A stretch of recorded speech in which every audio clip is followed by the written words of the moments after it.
किसी ने कहा है अमन के लिए जंग लड़ना जरूरी है, पर मैं इस पर यकीन नहीं करता।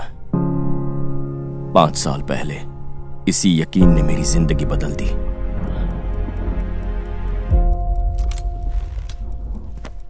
मैं ये नहीं कर सकता।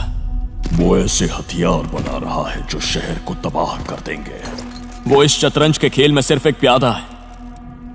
क्या तुम भेड़ की खाल में भेड़िए को नहीं पहचानते?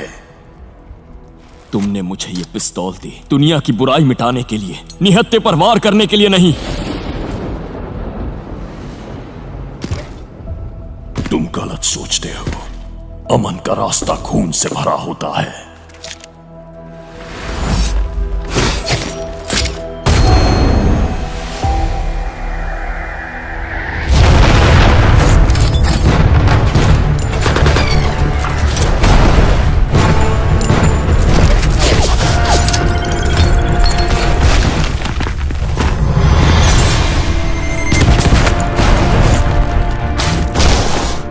दुश्मन पर रहम करना तुम्हारी गलती होगी।